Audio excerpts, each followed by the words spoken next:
Hello everyone, welcome to another slideshow here on my channel. I'm Cody, and today I'll be looking at Turkey's upcoming elections and their implications for the wider world. While most of us here in the US are pretty far removed from NATO's furthest member state, Turkey's future could affect a lot more than just its own populace.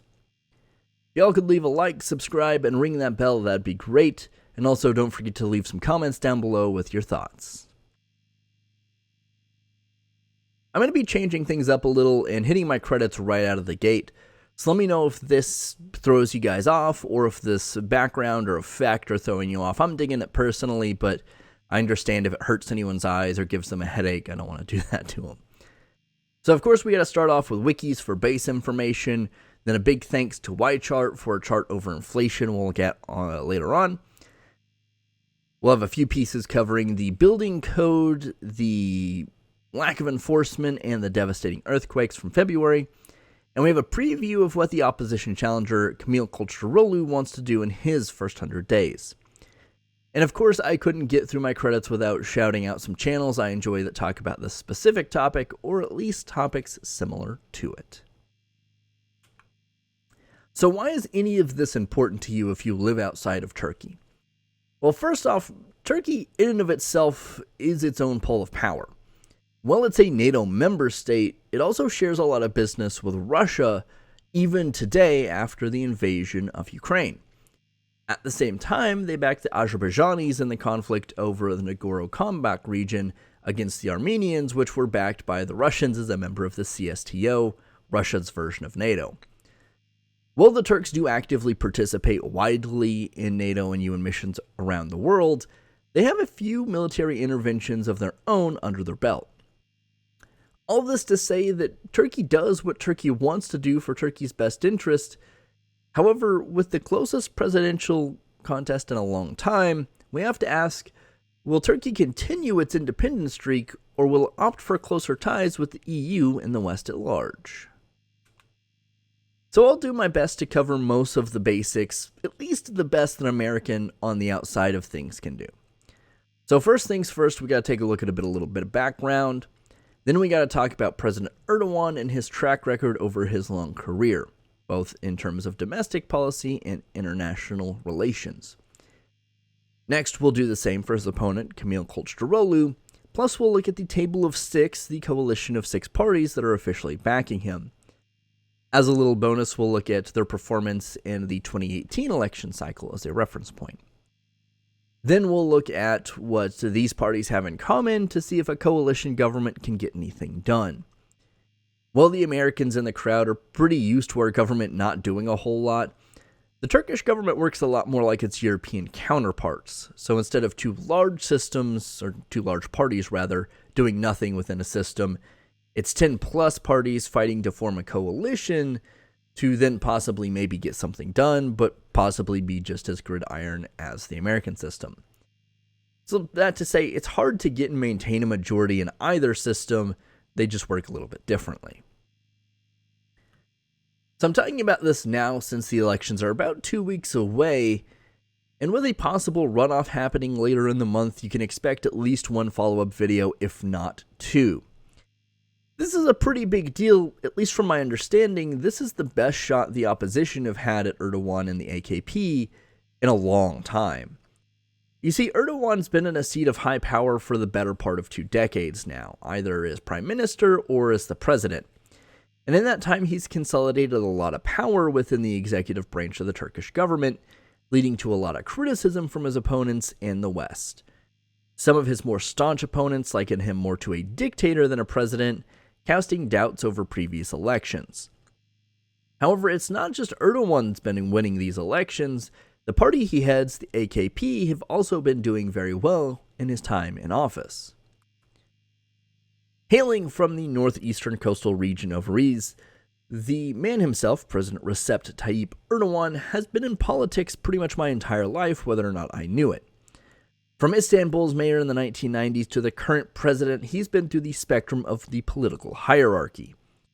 Helping found his AKP party back in 2001, the party has grown around his persona, not only holding prominent positions in the executive, but also a majority in the Grand National Assembly via coalition, which is the legislative branch of the Turkish government.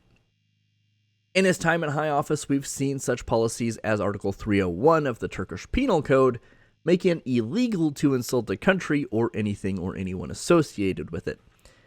Typically, open and free democracies don't have these kind of laws. However, it should be noted that even Kılıçdaroğlu's CHP party have been criticized for at the very best being indifferent to the existence of this article and not voicing any dissent.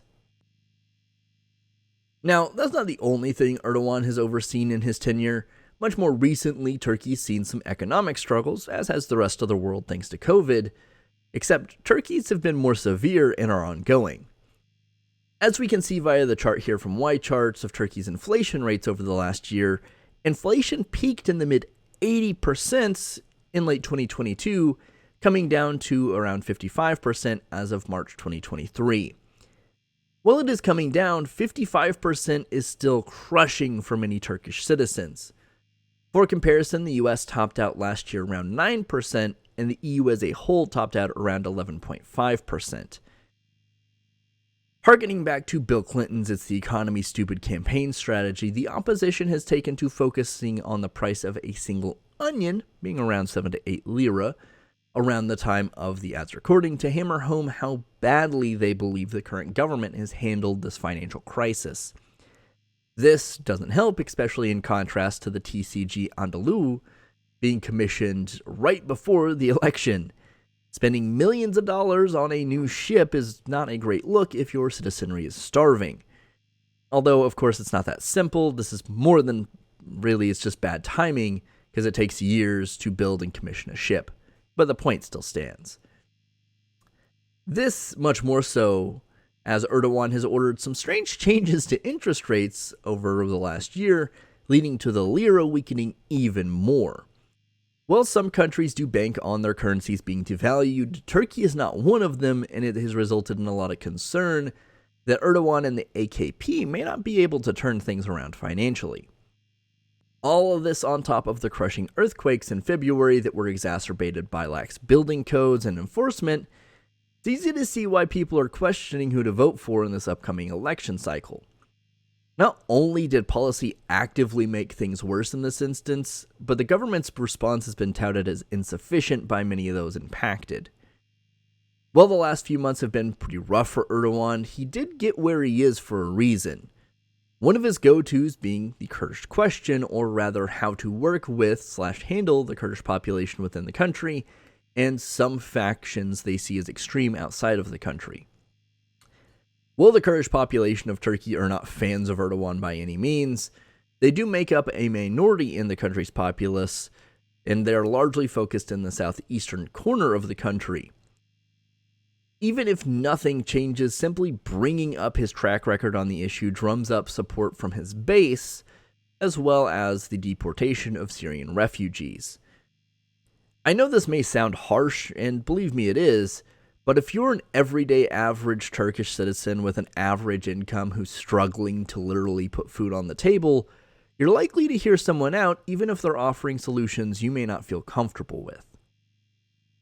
A lot of the talk in the West covers the consolidation of power over Erdoğan's time in office as bad, but some of his supporters and country see it as beneficial, framing it as cutting red tape and allowing the process to work, instead of being mired in political discourse with no progress.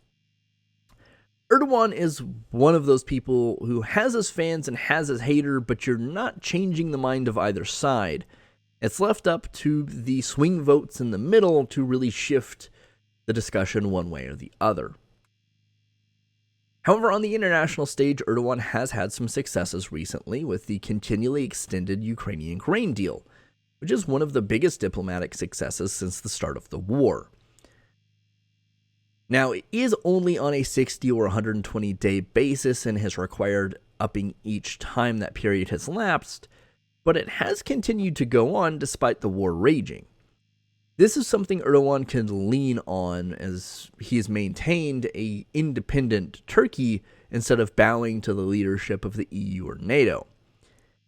While being able to put food on the table is a more pressing matter, Turkey's independence is something that Erdoğan's base hold very dearly to them.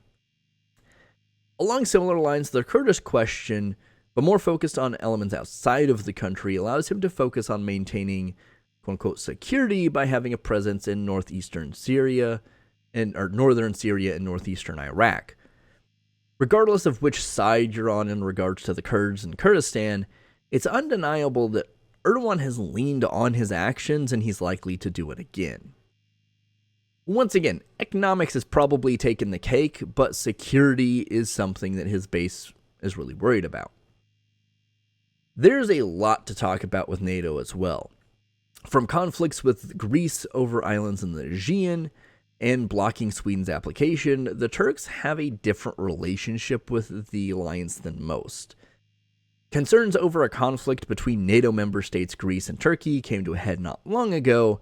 However, the rhetoric does seem to have died down quite a bit since the earthquakes in February and Greece's quick humanitarian response, as well as the elections, probably not something he wants to bring up.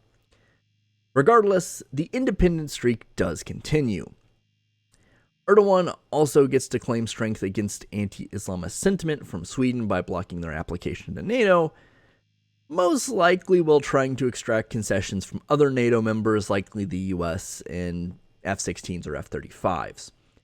With the US being hesitant to supply F-16s and having kicked Turkey out of the F-35 program after purchasing the Russian S-400 system, Turkey's been trying to find ways to at least get more F-16s, and it looks like they might have struck a deal.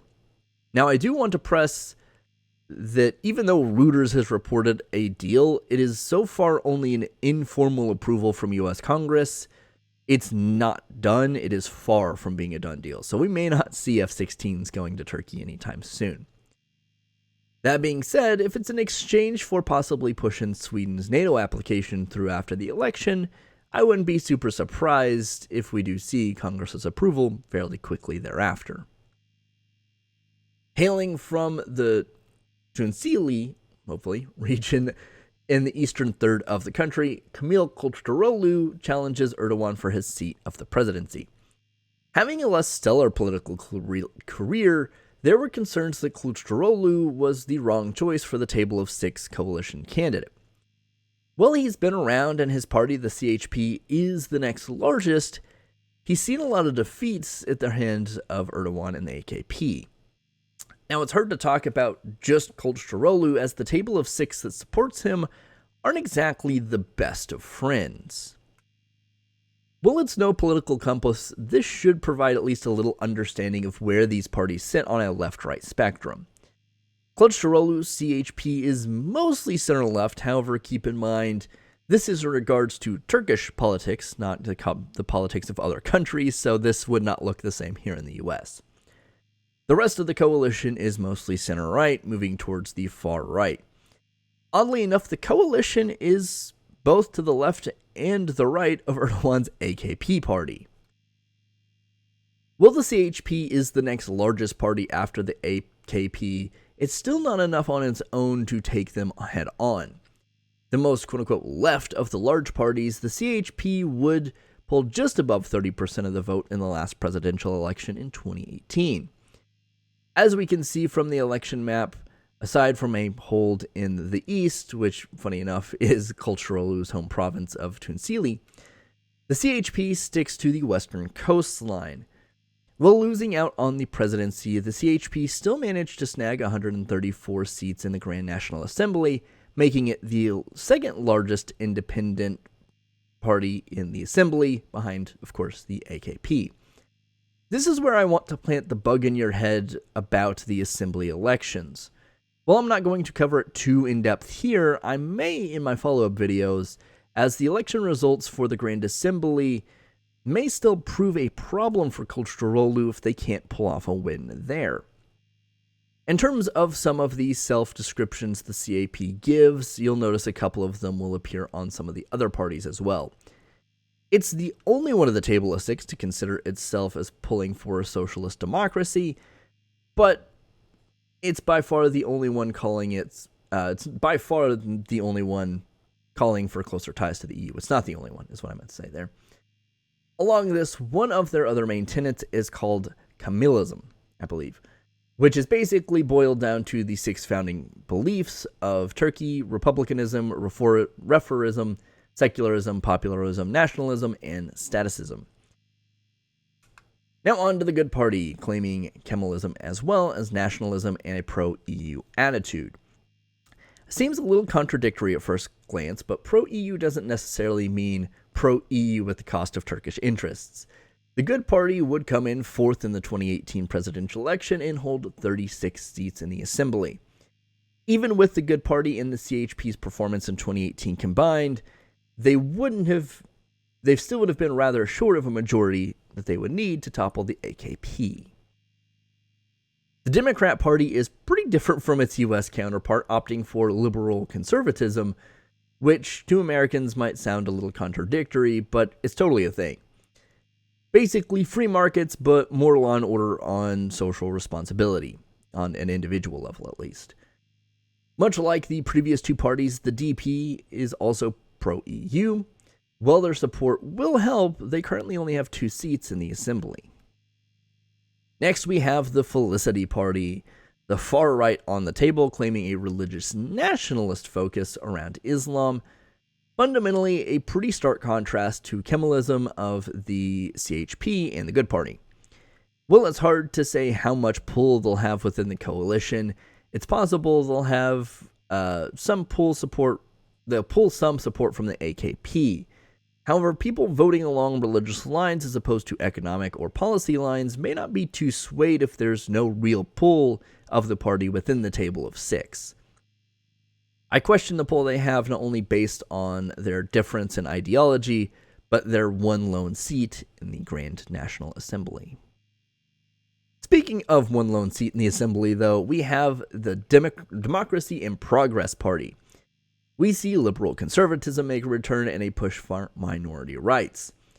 I'm going to be honest, I'm not exactly sure which minority groups they specifically are talking about within Turkey, since some members of the CHP have voiced support for LGBT and feminist movements. It could be that, but it could also be being kind of more in favor of the Kurds or other ethnic minority groups within the country. From what I was able to glean from their website, keeping in mind this is Google translation, it seems more focused around youth, seniors, and disabled people. However, I wouldn't be terribly surprised if the LGBT groups were included or if the Kurds were included as well. We round out their support for a more pro-European approach to governance and relations with the EU as well. Lastly, we have the Future Party, the one party in the table of 6 without a seat in the Grand National Assembly. That being said, their membership has been on the rise since 2018. We have a regular old-fashioned conservatism along with economic liberalism, which kind of amounts to the same approach as liberal conservatism. So they'll fit right in. Along with that, they also have a pro-European outlook. Now, on to the man himself, Kemal Kılıçdaroğlu, and his 100-day goals. As we see, he's got some pretty serious and ambitious plans. Starting with economics, and it's the most pressing sector. First, we look to the Economic and Social Council. No idea what this actually will be, but I'd imagine based on the name, it's probably to monitor or oversee financial social assistance or social assistance in general. We also have a lot of different loan, interest, and debt aid for a variety of different trades, assuming it's more focused on helping individuals as opposed to a top-down approach. We also have a focus on strengthening the lira, reversing the damage that's been recently done. Keep in mind, this is probably still going to be painful for the average citizen, as any kind of currency manipulation is usually not great.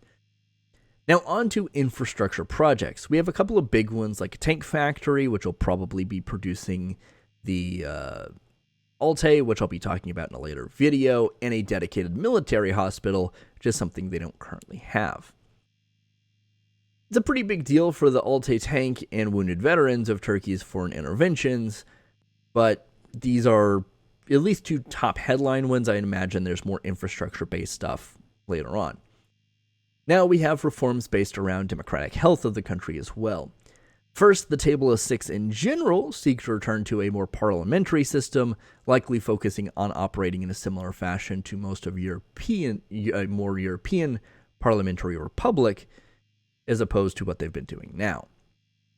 We'd see a lowering of the election threshold as well, which basically means you'll need fewer total votes cast for you or your group to become entitled to political representation. We'd see a suppression of presidential powers, removing the presidential veto. However, we'd see an extension of the presidential term from 5 to 7 years. The legislative branch would also have the right to process a vote of no confidence, so any UK viewers out there know that game pretty well. Lastly, we have a whole section on governments and government structure, and yes, I know that's kind of like what I literally just talked about, but I saved the new agencies part for this, so just bear with me. First, we got to start off with the new Corruption Investigation Commission, with Erdoğan's opposition claiming corruption for years. This makes a lot of sense for them, and depending on how Erdoğan's base see it, could come off as a witch hunt. That being said, it'll probably cut down on corruption fairly well, but we'll probably see a new form of corruption take root. Next, we have the Ministry of Urbanism and Disaster Management. Not sure if this was something that was on the docket before the earthquakes, but after makes a total lot of sense, as building codes and inspections are going to be pretty important. We also have the Ministry of Trades. Seems like a thing that probably should have already existed, but better late than never. Another surprise being the Ministry of Agricultural and Food Security doesn't exist, surprising. For a country that imports 10 to 25% of its foodstuffs, this is pretty vital. Big shout out to Peter Zion and Zion on Global Politics for that graphic. In line with the Corruption Investigation Commission, we also have the Office of Asset Recovery. Lastly, this new government would be moving the presidential palace to a less exorbitant location. So we know Kılıçdaroğlu has a focus on domestic issues, but what about the geopolitical side of things? Well, outside of also being pro-European and angling for EU membership, depending on the party, not much changes, honestly. The CHP, from my understanding, hasn't been too opposed to any of the military interventions or relations with countries that we've seen under the AKP. However, being more Euro-focused will probably impact this. A lot of people, the CHP included, have been pretty on the AKP side with the whole Greece and Cyprus situations. Well, we'd likely see a softening approach to the Kurdish population, especially with their party kind of somewhat tacitly supporting Kılıçdaroğlu. We've also seen a lot of those people not be against interventions, so maybe it's a little softer, maybe it's not. It's hard to say, but there's a likelihood we'll see a softer, more pro-European approach. Now to circle back to the Grand National Assembly and its power. While the presidency under Erdoğan has grown its power, the assembly is still the legislative branch and acts accordingly. Currently, even the AKP doesn't have a full majority, just a plurality. However, along with its cohorts, it easily is over 300 seats, which is what they need. This is a steep deficit for the table of six to make up, considering combined they don't even match the AKP by itself. Even if Kılıçdaroğlu wins, without at least a closer balance in the assembly, a lot of the larger reforms they're wanting to be done won't happen. Much like the US, if your party's guy gets the Oval Office but Congress is on the side of the other party, nothing is probably going to get done. If this ends up happening and the table of six is unable to do a lot of what they advertised, Erdoğan and the AKP might be back with a vengeance next go-around. To end things, let's consider a total table of six victory. Kılıçdaroğlu wins the presidency and there's a majority in the assembly. How well does this coalition work together? Without the common enemy of Erdoğan and the AKP, can the right and the left meet in the middle and decide on anything? As we saw earlier, the only through line the table of six really had was their anti-Erdoğan stance. Most of them were pro-European, though, and while the Felicity Party wasn't, they don't really have a lot of seats to throw weight behind any of that. They may well throw a wrench in those plans, though, as they may still have some sway being a part of the table of six. I imagine discussions have already happened on a lot of this, but any Politico here in the US knows all it takes is one or two defectors to really jam things up. So in conclusion, what do I personally think? Well, I wouldn't be super shocked if Kılıçdaroğlu is able to pull out the dub, but getting a coalition majority in the assembly is a much taller order. Some reforms can be implemented, such as the Ministry of Urbanism and Disaster Management, if you can get the Grand National Assembly to agree on the budget. But with the recent earthquakes, that's probably a little bit easier to do than some of the other things. We could likely see the reversal of the negative interest rates as well to help strengthen the lira. However, I wouldn't count on a quick rebound. So those are my thoughts. Generally, there's a lot going on here, and there's a lot of nuance. A lot of people aren't talking about it, but May is Turkey month, so we're starting here. I'll talk about the Altay next, then the TCG Anadolu, and then on to a follow-up video for the election once it happens. So, thanks for sticking with me. I really appreciate it. I'll see you guys in the next one.